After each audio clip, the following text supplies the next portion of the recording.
Hi, welcome to this Q&A session for AIF 43 for Twilight's Kiss. We're here with the writer and director, Ray Yeung. Thank you so much for calling in from Hong Kong. We really appreciate your time. Hello, hi. If you can just start off with a little bit about how you started this process for this film in particular. Okay. Well, I actually used to live in New York. I actually came back to Hong Kong in 2015 with the purpose of trying to make a Cantonese movie Mm. because originally I was born in Hong Kong, but I've never made a Cantonese film. My two previous movies were both in English. Like my last movie was called Front Cover, which was actually shot in New York. So 2015, I came back to Hong Kong. I was looking for an idea to make a movie. And I came across this book called The Oral Histories of Gay Men in Hong Kong. So this book is written by a Hong Kong University professor, Travis Kwong. And it's basically a collection of 12 interviews of elderly gay men who are in their 60s or 70s. So after I read it, I asked Travis whether he could introduce me to some of the interviewees. He said actually some of them have passed away already. So that kind of like made me feel that, wow, there's an urgency to tell the story. So I met up with some of the interviewees and basically went to their apartments, and then we became friends really. And then I listened to their stories, unique, sad, most of them.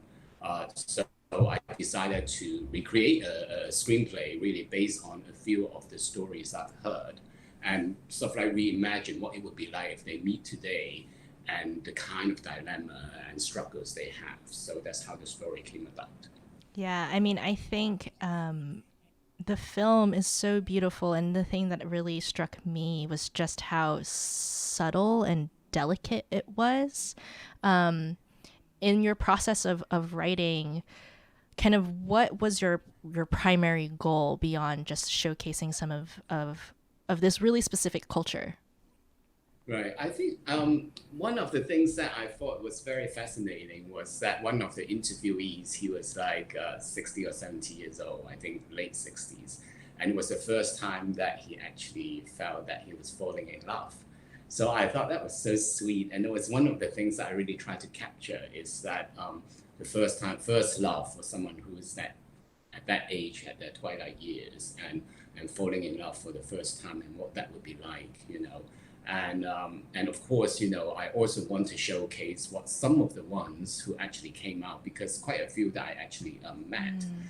came out when they were in their 40s. So, they've already been out 20 or 30 years. And the kind of struggles that they actually face, even though after you came out. So it's a funny, interesting situation. It's almost like the ones that who came out, the struggle is just as difficult as the ones that you stay in the closet. So that is very much different to culture in the West, where we are always encouraged to be ourselves and come out, and otherwise you have a lot of regrets in life. But one interviewee is when Travis asked him basically, it's like, do you have any regrets in life? He said, no, I don't. I came to Hong Kong with nothing from China. And now, after 40 years, I have got a family, I have got kids who will give me an allowance, and I've got a wife who would make soup for me. I'm a success story. What regrets do I have? And I think that's a very kind of Chinese thinking, a very typical Hong Kong mentality as well, where a survival and building a family is really important, and a lot of the times that their own personal desires are put at the lowest of the priorities. It's that kind of thinking that I want to showcase as well. Yeah, I mean, I think the complexity of this situation, and what I appreciate is that you don't push the viewer to think that there is a right or wrong decision, right? These are just the personal decisions of the characters, and I think the priorities just makes the love even sweeter. Towards the end of the film, when they're gazing out into the harbor, sitting next to each other, this may be the last time that they could really hang out. Like, there's this beautiful melancholy that a lot of times I think Asian romance films miss, and let alone in queer romance. Could you talk about a little of how you kind of built that chemistry with your actors and how you made them feel safe enough to be so vulnerable? I think because the casting took a long, long time. I mean, it took almost a year to find the two leading actors because of their age. I think I was looking for actors who were in their 60s, 65, that range.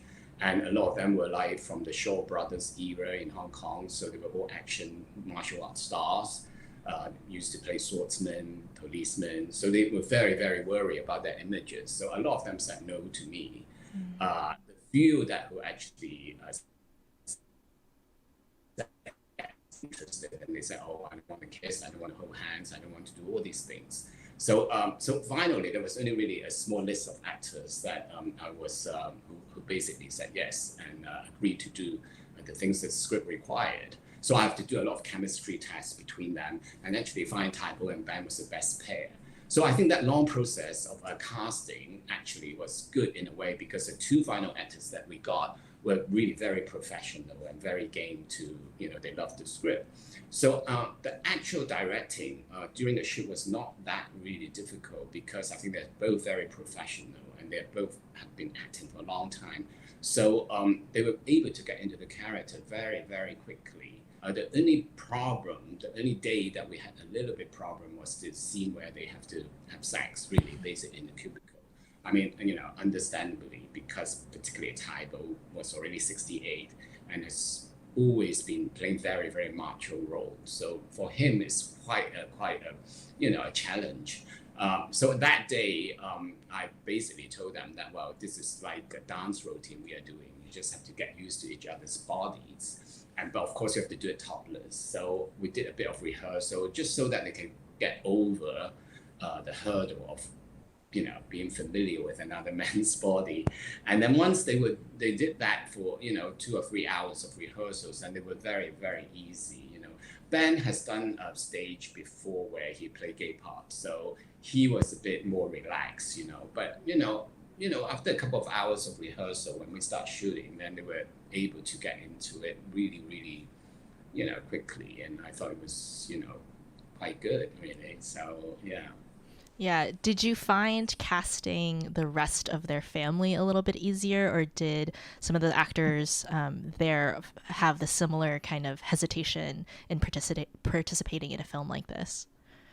No, I think the rest of the casting was much easier. I think even in Hong Kong, if the movie is about a younger couple, like maybe someone in their 30s, an LGBT movie, I don't think that would be a problem these days. I think a lot of actors are very eager, to play roles that are different from themselves. But it was particularly because of that age group and because they are in their 60s or 70s, and all that for them is kind of strange because don't forget a lot of them when they were growing up, if they're 60 or 70s, when they were growing up, they were in Hong Kong in the stuff like in the 70s or 80s in Hong Kong when homosexuality was illegal at that time.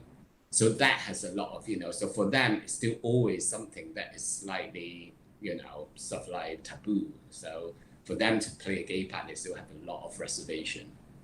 Yeah, for sure. And I know the film has already come out in Hong Kong, and how has the reception been? I know personally, I have some friends that are still in Hong Kong that are part of the queer movement, and there's definitely been progression. Have you seen kind of positive response from the general audience outside of the queer community? Yes, I think because the cinema was open the movie was open in 60 cinemas in Hong Kong, so that was quite groundbreaking, really, in a way, and very, very happy about that. And we have a lot of audience who came out like middle-aged heterosexual couples, husband and wives and things like that. And the Q&A that I went to, they would say, "Wow, this is the first gay movie I've ever seen." Proudly announced that, and then say that for them it's like they say, "Oh wow, a lot of the times that when I think about gay people, I think they are a group of people out there very fashiony, very stylish, young, that's the particular image that what they have. And, but actually watching a movie, I realized that it could be gay people anywhere. It could be the taxi driver, it could be the doorman, it could be anybody. And they have their struggles. And the reasons why we don't see them is because they have been hiding themselves so much. So now we actually be more aware and also more sympathetic and empathetic of the struggles that they have. So I think that in a way is very helpful. And I asked them, I said, so why did you come to watch this movie? Why this movie? If you've never watched any LGBT movies before.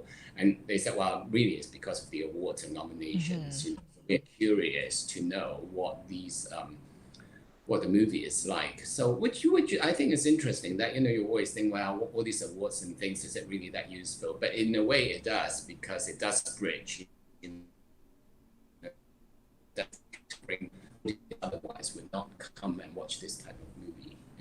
Yeah, I mean, there's definitely something to the whole process of tempting people to watch with laurels.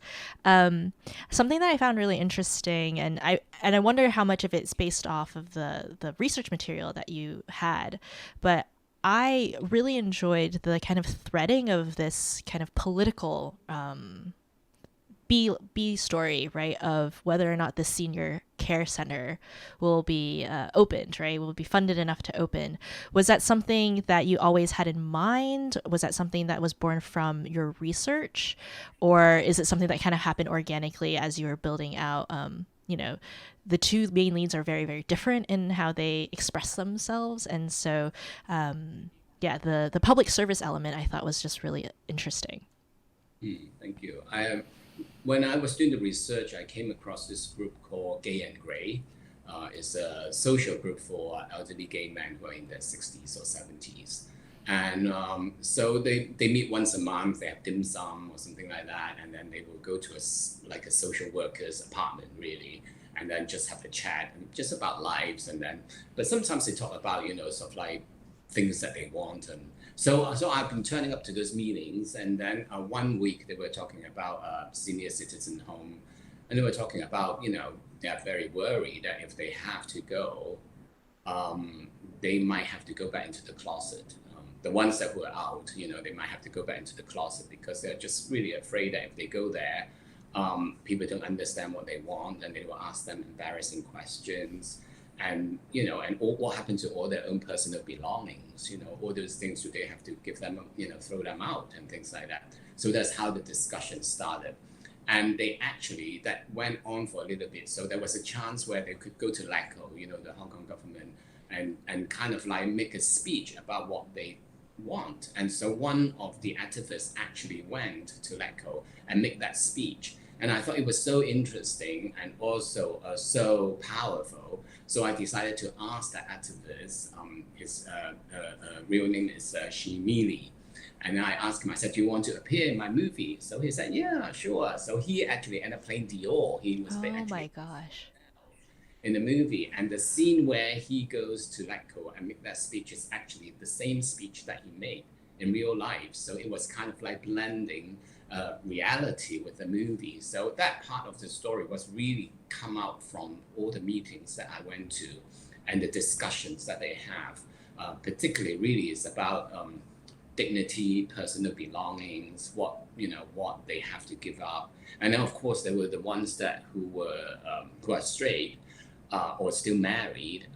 They turn up to the meetings and they have their opinions. And then after the discussion, they said, well, but you know what? Even if there's such a senior citizen home, I'm not going to go because how am I going to tell my kids that I want to go to such a senior citizen home? So I would never use it anyway. So which is kind of ironic, like all this time we have these discussions about going for this thing, but actually half of them will never use it, even though they exist. So, it's very, sort of like sad in a way, but, but for them, keeping the secret is quite important for quite a lot of them. Yeah, I mean, I think something that I really enjoy about this film, and I think, similarly for Front Cover, is that there's this underlying level of sadness, and it is so real and true, but beneath all of that is this love and this hope. When you're writing for these kind of really complex characters, what are you hoping for them in the end? Like, where do you imagine these characters, after the movie ends and in the next 5-10 years? Because I know that, at the end of this movie, I was like, I really hope that they see each other again. Yeah, I think the ending of Twilight's Kids definitely is an open ending, So we finally see Pat going into the church, and I think it's really not really an ending. It's more like a pausing of his life story, like for the audience to think about. Okay, so it's obviously that he sits there, he misses Hoy. What should he do next? Should he go back home and still live in a lie, or do you think that he should call Hoy and sort of like continue the relationship, or even come out or anything like that?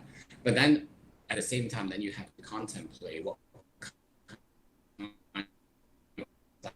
he faces, what kind of things that he has to give up, and then you realize that for them, it's really everywhere they turn, there is something that they have to give up, something, a big part of themselves that they have to face. So really, it's really a situation for the audience to really think about what protagonists really have to go through in order to achieve going into the sunset, sort of like lovingly. Because, I mean, personally, I think people should be themselves, but for that group, it's just much, much harder than what we have. So, so I think, that is more the ending, I think. I mean, 5 years down the line for them, I think the good thing is that for audience to actually think about it and then actually hopefully to change what the society is like as well, because it's very easy to give it a happy ending or a sad ending and just, put in another scene where they, stuff like do something and then they fall in love,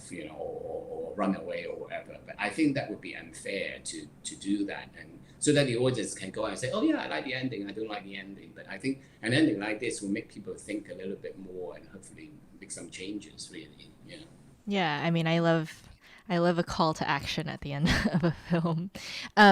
You had mentioned that, you had gone back to Hong Kong and done this film to do a Cantonese language movie after doing 2 English language movies. How was the process different? Was it easier, harder? Where do you have a preference now?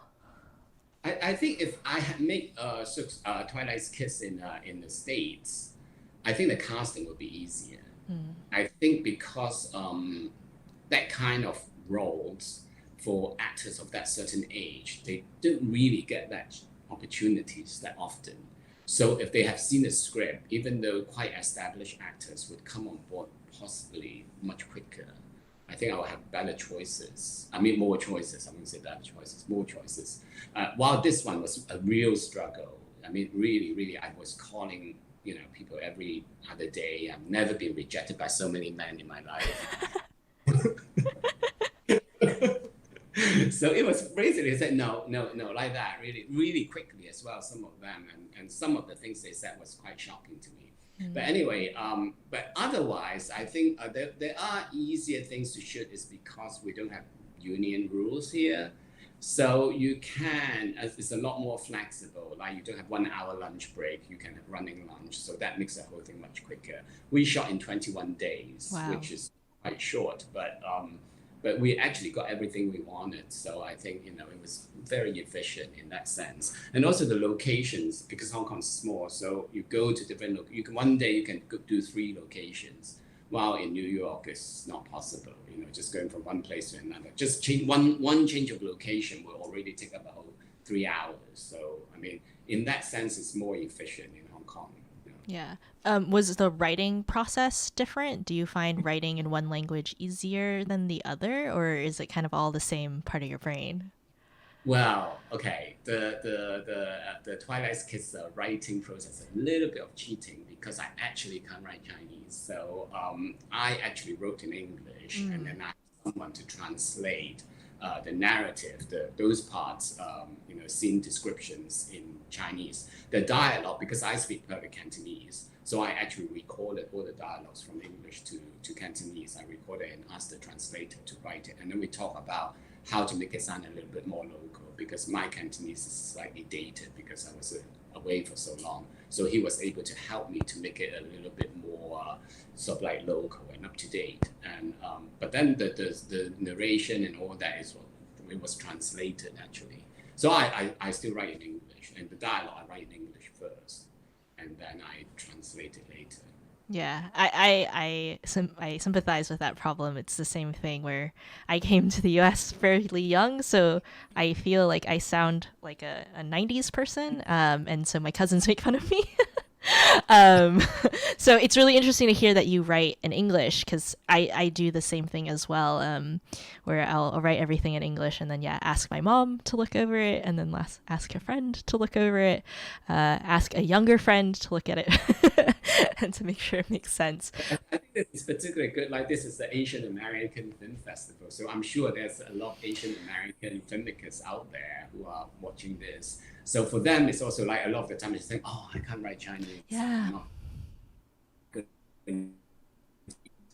So actually, you can. I mean, I can't, and I did this, and then a lot of people said to me, "It's like, wow, this is amazing." Because I mean, even Travis, when I first approached him about making this movie, he said, "Well, yeah, that's very good, but you have been away for so long. Would it be like, something that's almost exoticized, like a Western person making a Chinese movie that it becomes all very, chinasery or something like that." So thank God that, at the end when it came out, it wasn't like that. And then even a lot of the local people said, "Oh, wow, you really were able to capture the local flavor, the very Hong Kong accent." So I think, it's just encouraging that, Asian Americans can also do, stuff like very Asian stories. Yeah, no, I mean that's extremely heartening to me. I think that yeah, a lot of Asian Americans are scared, right, to sometimes go back to our mother cultures. And I agree. When my mom watched the film, she was like, "Oh yeah, like it makes me miss Hong Kong even more." And